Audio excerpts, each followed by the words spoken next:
Hey, what's going on, guys? Hope you guys are all having an amazing Wednesday. So thank you guys again for tuning in for our morning-ish live chat. So let's go ahead and give it a couple seconds. Yeah, that was kind of dorky. I'm going to start sharing my screen. There we go. 1 second. Boom, boom. Austin, Texas presents. What's going on, Austin? What's going on, Joshua? Johnny, Santiago, Douglas, Cameron. What's going on, guys?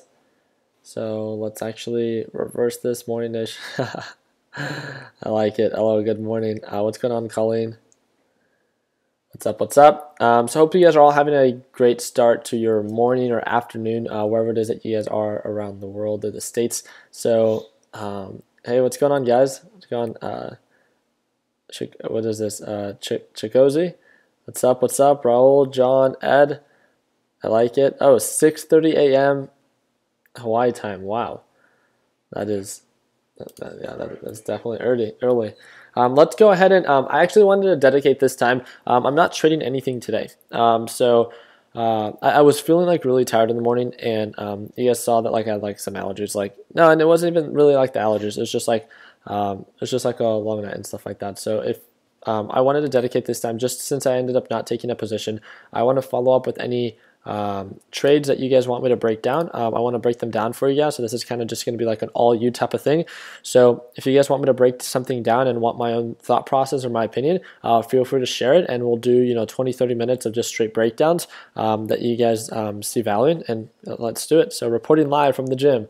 What's going on? What's going on, Don? Keith, what's going on, guys? What's up? What's up? So let's go ahead and whenever you guys have some call outs, so let's go ahead and put this in the live chat.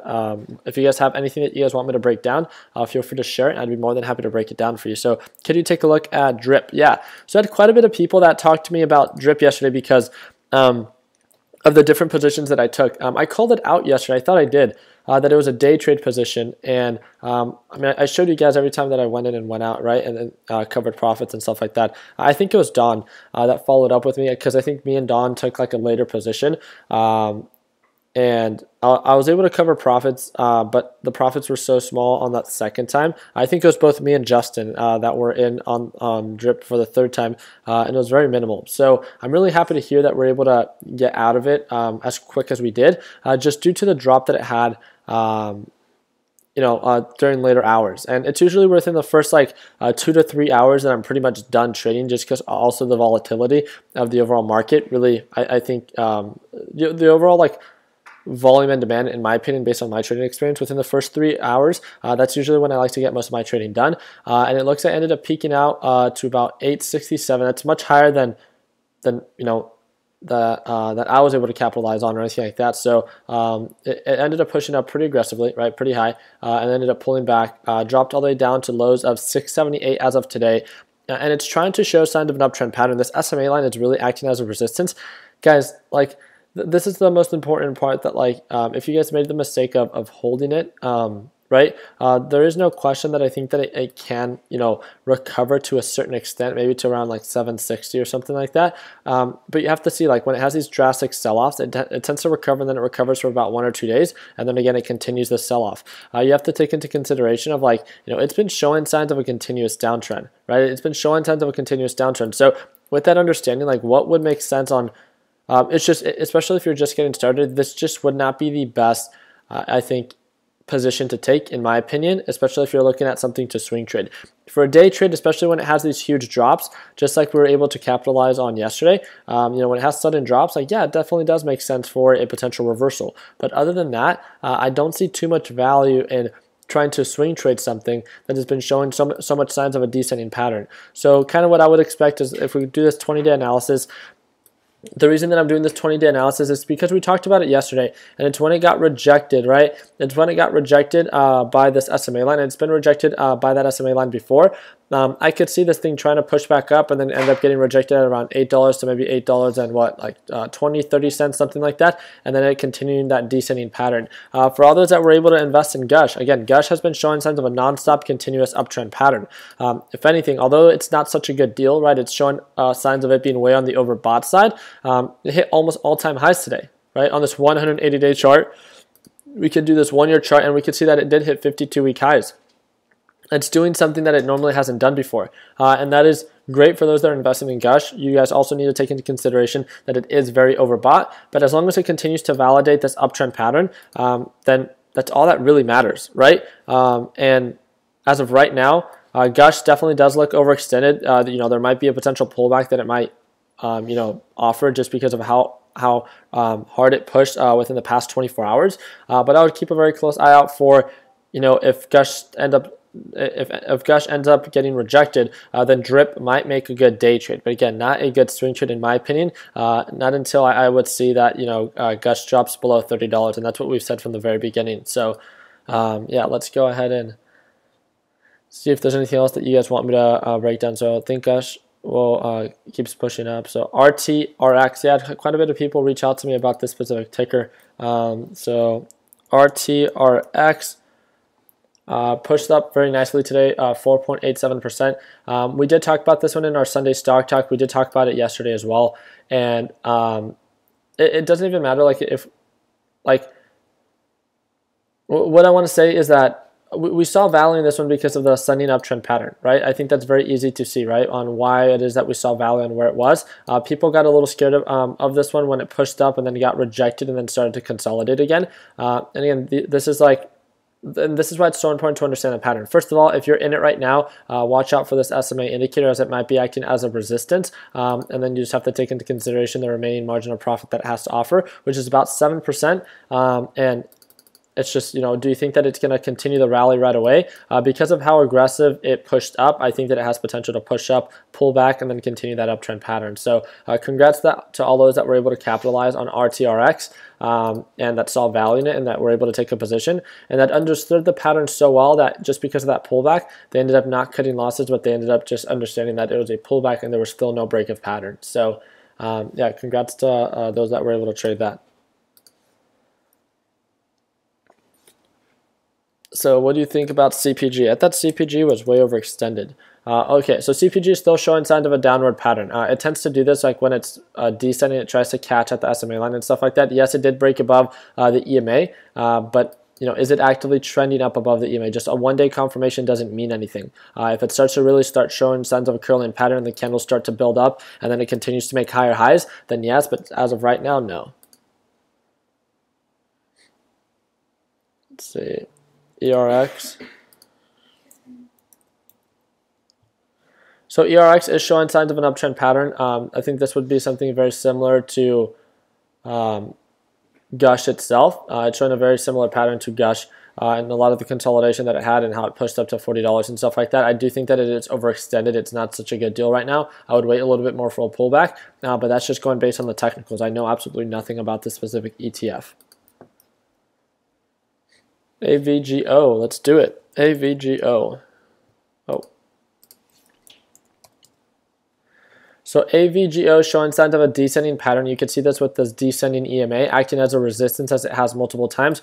You can see also, again, asking yourself, are you getting the best deal? Ask yourself and be realistic with yourself. With AVGO, normally where it trades and normally where it peaks out at, are you getting the best deal at this specific price point? No, you're not. And does it still have margin of profit? Yes, but that's not the answer. That's not the question. Are you getting the best deal? It's also showing signs of a potential curling pattern, right? It's showing signs of it being a little bit on the overbought side. It might reverse right here. Yes, it does have about 2% more to make up, but it doesn't matter like what it has to make up. It's like, are you getting the best deal to prepare for a good quality margin of profit? And right now is kind of, if you were to get in right now, you would mainly be telling yourself, well, I'm getting in right now because it has still some margin left and I don't want to miss out on that, rather than, okay, I'm getting in right here, right around 230, where it is a good buy, and then it has a lot more margin of profit and you're getting in for a much better deal. So again, I don't find that to be a good deal at the moment.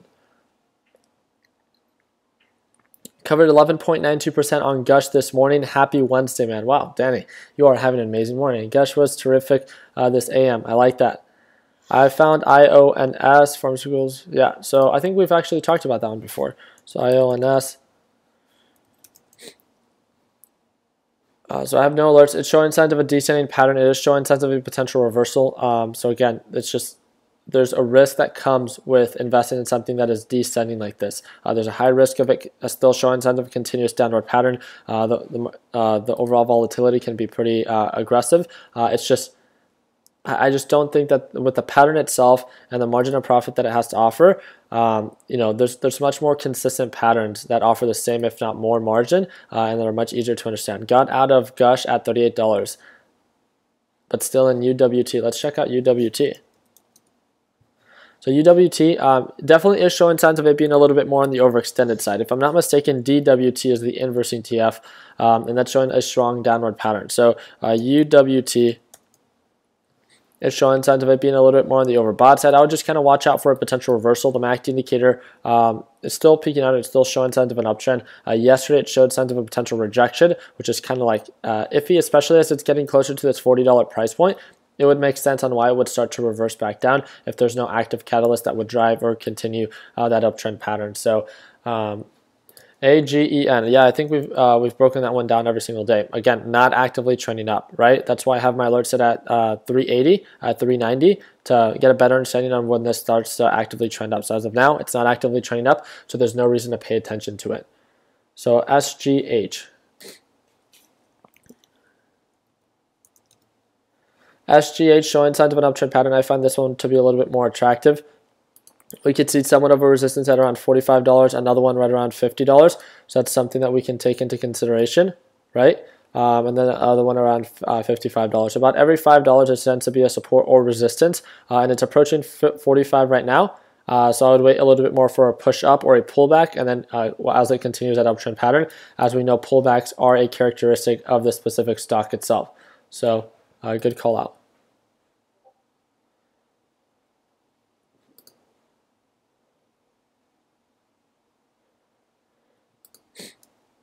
CCE, let's check it out. Showing signs of a potential reversal pattern. This one is pretty volatile. Looks like the volume is pretty low on this. European partners for Coca-Cola. That's different. Yeah, it is finding a support right here at around $38. One thing that I would kind of wait out for is for this thing to start breaking resistance levels and for this EMA line to start pointing up. I don't know if you guys were actually, for those that were able to tune in, actually do this for me, guys, right now. If you guys can, go to the Start Here section, and I created this profile. So if you guys tuned in for yesterday's video where I talked about like what kind of trader are you, I made this thing in the Learn Plan Profit group. Let me know if you guys all can see this. Justin, can you check to see if you have access to this as well? So it's in the Start Here section, right, in the very top channel, and it says like my age, my location, my trading style, current account value, my weekly percentage growth, all this information, my top 3 favorite swing trade indicators, top 3 day trade indicators, favorite patterns, my criteria. This is the most important part. I want and need each one of you to create your own trading profiles. This is the time to message me. So Monday through Friday at 6:30 a.m. to 11:30 a.m. Pacific Standard Time. Keep messages under 150 words. So again, it breaks down everything, what every channel is meant for, and then it also has some rules about our overall trading group and stuff like that. So do you guys all have access to that? Okay.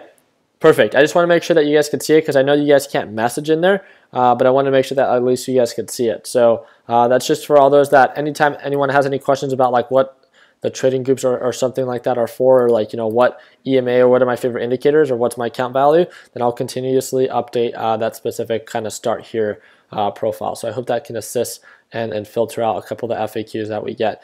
And also I have a couple people that like to message me paragraphs, and I really do appreciate that, but I'd be much more appreciative if we can keep the messages like a little bit lower, and maybe when I go live, you can ask more open-ended questions. I'd love to answer those in detail while I'm live. Please cover AGN. We already did cover AGN. So yeah, AGN showing signs of a continuous downward pattern. Again, no signs of an uptrend pattern, so it's still being rejected by this EMA line. Nothing to see there as of now.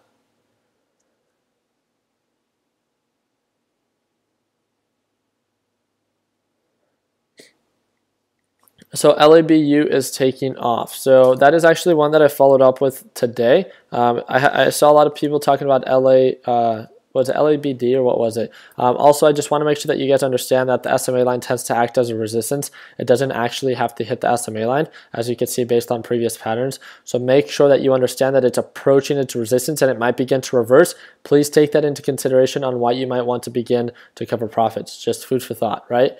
There's someone that called out Hertz, HTZ. showing signs of a huge sell-off, potential reversal right around that $18 price point. I would set my alerts here to see if we end up making a overall reversal here. So at or above, there we go. Did we talk about UGAS and DGAS for tomorrow? No, I'll go ahead and break that down. Thoughts on AR? So again, I don't see people putting it in the ticker symbol format. Again, very volatile. It is showing signs of a potential reversal. I don't like how low the volume is. It is showing signs of a potential uptrend. Watch out for the potential resistance around the SMA line. But yes, I do see signs. I think it's actually a little bit more on the overextended side right now. I think it'll pull back first, bounce around this area. As we can see, pullbacks are something that this specific stock ends up doing, and then it'll continue that uptrend rally. So I think that'd be pretty nice. So let's actually talk about, so we did a couple of breakdowns that you guys all saw value in. If it's okay, let's go ahead and, yeah, I'm going to break down a couple of the stocks that I see value in, and then we'll end it right there. Does that sound like a plan, guys? So just got back from work, finally caught a morning live chat. Yeah, so this is the morning-ish live chat. I'm really happy. I actually came up with an idea. I don't know how you guys would feel about it. But let's say like 3 or 4 days out of the week, we do strictly morning live chats, like at market open, but maybe 1 day out of the week, just because we have quite a bit of people that can't always tune in at market open, that maybe we do one 2 hours or 3 hours later, for those that want to tune in at a later time. So let's say like market normally opens here at 6:30, that we end up doing a live chat at around like 9:30 a.m. So about 3 hours after the market opens. Let me know what you guys think about that idea. We could do that once or twice a week, and then just stick to our morning live chat at market open every single day. So I don't know what you guys would prefer. Just stay live all day. I wouldn't get much work done then. Monday's got to be a late one for sure. I like it. If it helps you get more sleep, well, I have to wake up anyways because I have a series of things that I have to do in the morning. So yeah. Yeah, so establish the day that it's late. Yeah, so great idea. My boss hates me and has a meeting every morning at 8:30. Okay, sounds good. So yeah, 1 or 2 at a later time. We'll try to set a date. So I'll follow up with you guys. We'll try to set a date for next week on one random day. So maybe it could be like something like Tuesday or Wednesday. We'll go live 3 hours after the market opens, just for those that want to tune in, and we'll plan that all out. So and we'll test it out. If you guys really don't like it, then we can always go back, right? So let's go ahead and do it. So you guys saw under the trade idea section, I posted a couple of stocks that I saw some value in, so they're like right here. And what I want to do is I want to follow up with this. So Ford ended up having a pretty solid sell-off. It's showing this upward staircase pattern, and the reason that I want to set my alert here, if it ends up breaking at around 1120, is if it starts to reverse back up, it's this upward staircase pattern with the resistance right around 1150. It doesn't offer a huge margin to about 3.2%, but it's been such a consistent pattern with the support line around the SMA that I found it pretty attractive. Moving now our attention on over to something like, what was it? Real quick follow-up, DAL, still not actively trending up, still potential bounce at around $52 with the overall resistance at around 56 with this very horizontal pattern. But again, still waiting for the reversal right here. Oh my God. Sorry, headphone users.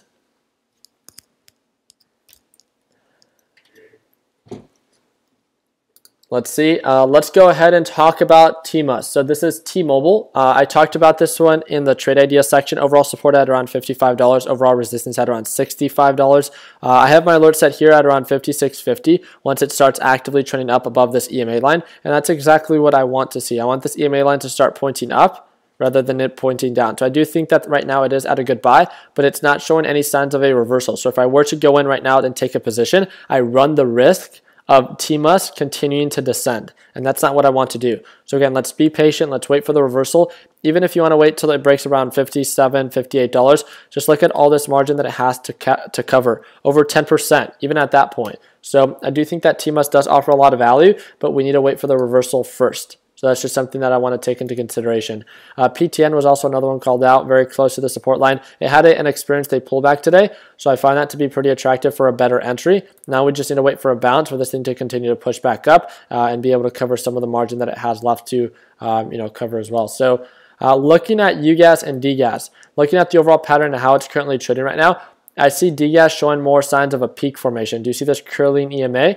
Same thing with UGAS. I followed up with it this morning, and it's showing to be more at a support, right? Showing more signs of a potential reversal and then being able to capitalize on this margin that it has right here. Looking at natural gas, we could actually see the same thing going on right here. A lot of consolidation right around the SMA line, right? And the reason why it can cover up back to around 280. So that's why I think that UGAS, if this pattern continues, and if it continues to hold, that we just need this thing to break above $56, and then we'll have that better understanding that UGAS is going to be on its way back up to hopefully end up hitting at around that $59 to $60 price point, which offers about 5 to 7% depending on where it is that you enter. So, and then when it comes down to JNUG and JDST, JDST ended up getting rejected by this overall SMA line, ended up getting rejected. It's definitely more on the oversold side, but again, no signs of an uptrend just yet. So I don't want to say that this is a potential good buy when it's still showing signs of a descending pattern and ended up getting rejected as of yesterday. So I think the number one, and then UAN. We talked about this one.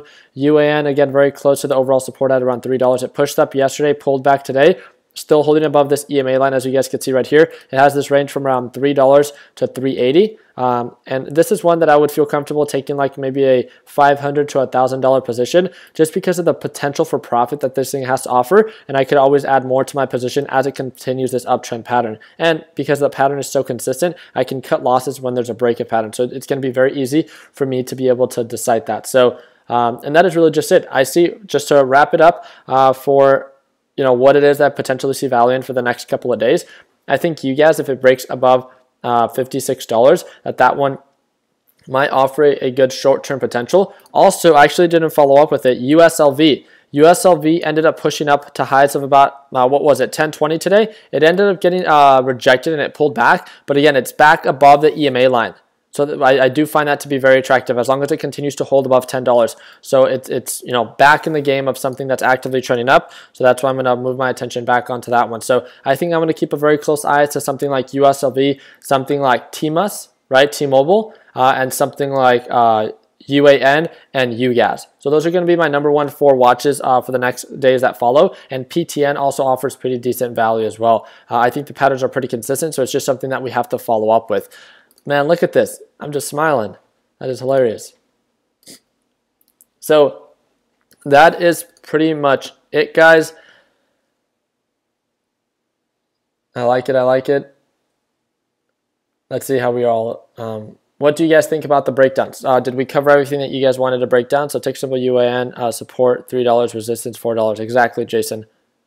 Good live chat today. I feel like today's live chat, we're staying under 30 minutes, and it got straight to the point. I actually really like this. So I don't know how you guys feel, but I feel like I broke down about 10 to 15 tickers that you guys all saw value in. And yeah, oh man, you guys are throwing tickers at me again. Yeah, I think that's so again, we do have rules when calling something out. It has to be actively trending up above the 180-day EMA, and you have to put it in the ticker symbol format. So I'll break down M and see if that one's actively trending up above the EMA, and if it's not, again, that's not going to be one that I'm going to break down because there's no reason to pay attention to it. So again, it is showing signs of a potential bounce, but it's not actively trending up. So what can you do? Set those alerts and follow up with it when it actually starts trending up above the EMA, right? Showing signs of an uptrend pattern. So presentation format to the point. I like it. I feel like it was pretty efficient. So thank you guys. What's going on, Rach? I always pronounce your name. How's all right? We need to figure this out. How is it that how do you say it? What's your name, Raquel?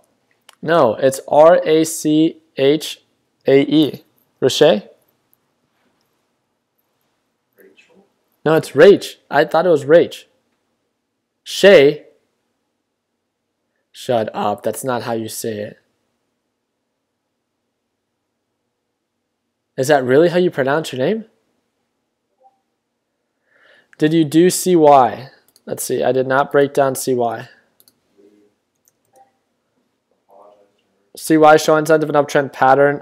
It is approaching that $16 resistance. So as long as it holds above $16, the only thing right now, Don, is that it does look a little bit overextended. And usually when it does this, it pulls back for about 1 or 2 days and then it bounces again. So that's just something that I would take into consideration before trying to get in right now. So And she always tells me that. I always mispronounce her name. Yes. Oh, Roche. Okay, perfect. All right, Roche. Oh, I got it. I always say Rach. I had a good friend in elementary school named Rachel, and I think it was spelled something very similar to that. So I like that name. All right, guys, thank you guys again so much. Hope you guys all have an amazing rest of your Wednesday. If I take any positions throughout today, I'll go ahead and let you guys know. If I end up taking a position, it's probably going to be with my Fidelity account, so it's not going to be anything too aggressive, and it'll probably be a short-term swing trade. So I'll follow up with you guys. I'll let you guys know if I end up taking a position, what it is, and what my whole plan is. So hope you guys all have an amazing day. Continue working hard. Continue following your dreams. Let your passion really drive your success. And like always, let's make sure that we end the year on a green note. Take it easy, team.